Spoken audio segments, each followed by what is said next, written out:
नमस्कार। दिन भर की बड़ी खबरों में आपका स्वागत है। आज दिन भर की बड़ी खबरों में क्या रहा इसी पर बात करेंगे, लेकिन इससे पहले देखते हैं हेडलाइन। कांग्रेस में नेता रहे और बाद में एनसीपी में नेता बने बाबा सिद्दीकी को मुंबई में हमलावरों ने गोली मार दी। फिर उन्हें लीलावती अस्पताल में भर्ती कराया गया। कुछ ही समय बाद उनका निधन हो गया। नागपुर में राष्ट्रीय स्वयंसेवक संघ के प्रमुख मोहन भागवत ने कहा कि ओटीटी प्लेटफॉर्म की सामग्री नैतिक भ्रष्टाचार की सबसे बड़ी कारणों में से एक है। मतलब उन्होंने नैतिकता के सवाल पर भ्रष्टाचार के रूप में ओटीटी प्लेटफॉर्म को माना है। इस पर एक कानून व्यवस्था होना चाहिए, ऐसा उन्होंने मांग किया है। पीएम मोदी द्वारा कांग्रेस को शहरी नक्सली कहे जाने पर कांग्रेस प्रेसिडेंट मल्लिकार्जुन खड़गे ने कहा, बीजेपी आतंकवादियों का पार्टी है। इजराइल के प्रधानमंत्री बेन्यामिन नेतन्याहू ने ट्वीट कर श्री रतन टाटा को श्रद्धांजलि दी है। कहा कि भारत और इजराइल के रिश्तों में टाटा अग्रणी रहा है। इनमें से कुछ अहम खबरें विस्तार से। अजित पवार की अगुवाई वाली राष्ट्रीय कांग्रेस पार्टी एनसीपी के नेता बाबा सिद्दीकी को गोली मारकर हत्या कर दी गई है। शनिवार की देर रात मुंबई के बांद्रा ईस्ट में उन पर कई राउंड फायरिंग की गई। इसके बाद उन्हें गंभीर स्थिति में लीलावती अस्पताल में भर्ती कराया गया। इस घटना के कुछ ही देर बाद महाराष्ट्र के मुख्यमंत्री एकनाथ शिंदे ने प्रेस कॉन्फ्रेंस में बाबा सिद्दीकी के निधन की पुष्टि कर दी।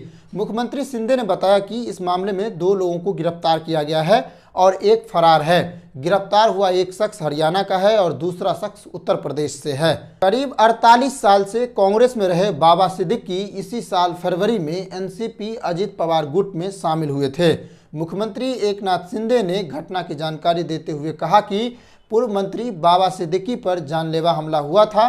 दुर्भाग्य से उनकी मृत्यु हो गई है। ये बहुत दुर्भाग्यपूर्ण और दुखद घटना है। इस मामले में 2 आरोपी गिरफ्तार हुए हैं, ऐसा मुझे पुलिस कमिश्नर ने बताया है। एक आरोपी फरार है। गिरफ्तार आरोपी हरियाणा और उत्तर प्रदेश से है।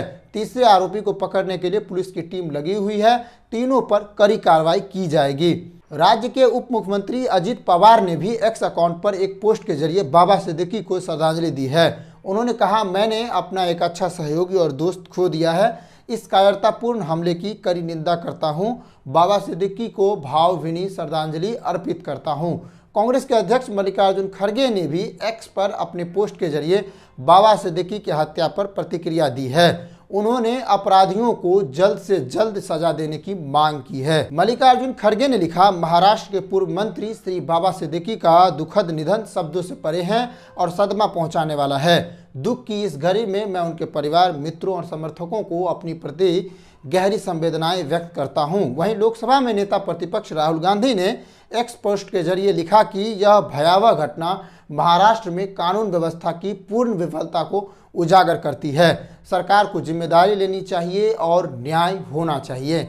इस पर कई सारी प्रतिक्रियाएं और भी हैं। महाराष्ट्र विधानसभा में नेता प्रतिपक्ष विजय वडेट्टीवार ने महाराष्ट्र के गृह मंत्री के इस्तीफे की मांग करते हुए मीडिया से कहा, आज मुंबई में सार्वजनिक जगहों और यहां तक कि भीड़ वाली जगहों पर भी अपराधी आकर गोलियां चला रहे हैं। मुंबई में कानून की धज्जियां उड़ा दी गई है। ऐसा लगता है कि मुंबई में अपराध का दौर फिर से वापस आ रहा है। एनसीपी शरद चंद्र पवार प्रमुख शरद पवार ने एक्स पर की गई अपनी एक पोस्ट में राज्य सरकार की आलोचना की है। उन्होंने लिखा है कि राज्य में कानून व्यवस्था का ढह जाना चिंता का विषय है। देश की वित्तीय राजधानी मुंबई राज्य के पूर्व मंत्री की हत्या अफसोस पैदा करने वाली है। अगर गृह मंत्री और सत्ताधारी इस तरह से शासन चलाएंगे तो यह आम लोगों के लिए चेतावनी है। इस मामले की सिर्फ जांच करने की जरूरत नहीं है, बल्कि इसकी जिम्मेदारी लेते हुए सत्ता से हट जाना चाहिए।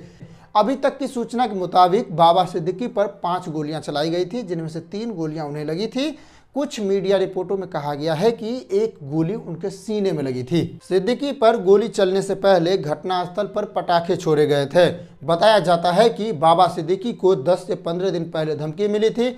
इसके बाद उनकी सुरक्षा बढ़ा दी गई थी और उनकी सुरक्षा श्रेणी में वाई श्रेणी कर दी गई थी। सुरक्षा श्रेणी की वाई श्रेणी होने के बावजूद भी उनकी हत्या कर दी गई।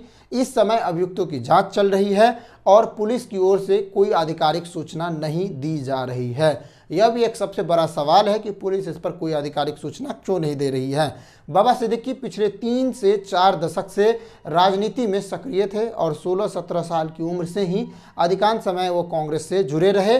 कुछ महीने पहले ही वो एनसीपी अजित पवार गुट में शामिल हुए थे। ऐसा माना जाता है कि बाबा सिद्दीकी की पकड़ जितनी सियासत में थी उतनी ही बॉलीवुड में भी बताई जाती है। 30 सितंबर 1958 को पैदा हुए बाबा की शिक्षा बीकॉम तक थी। वो मुंबई प्रदेश कांग्रेस कमेटी के सदस्य बन गए। 1992 से 1997 में बाबा सिद्दीकी कांग्रेस के टिकट पर मुंबई सिविक बॉडी के लिए कॉरपोरेट चुने गए थे। साल 1999 में उन्होंने बांद्रा वेस्ट से विधानसभा चुनाव लड़ा और पहली बार विधानसभा के लिए चुने गए। इसके बाद वो 2014 तक लगातार विधायक चुने जाते रहे। नवंबर 2004 से 2008 तक महाराष्ट्र की विलासराव देशमुख सरकार में वो खाद्य आपूर्ति मंत्री भी थे। 2014 से बाबा सिद्दीकी मुंबई कांग्रेस कमेटी के उपाध्यक्ष थे। साल 2014 में बाबा सिद्दीकी को बीजेपी के आशीष सोलार ने हरा दिया था। इसके बाद उन्होंने अपना ध्यान बांद्रा ईस्ट पर केंद्रित किया।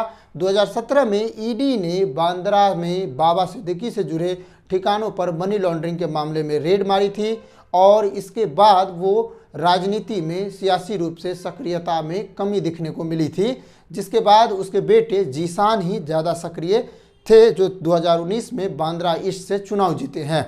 बाबा सिद्दीकी बॉलीवुड में अपनी करीबी की वजह से भी अक्सर सुर्खियों में रहते थे। वो 15 साल तक बांद्रा वेस्ट से विधायक रहे और इसी इलाके में बॉलीवुड की हस्तियां भी रहते हैं। वर्तमान में इससे जुड़ी कई खबरें सामने आ रही हैं, जिसमें लॉरेंस बिश्नोई गैंग के संबंधित सूचनाएं भी हैं।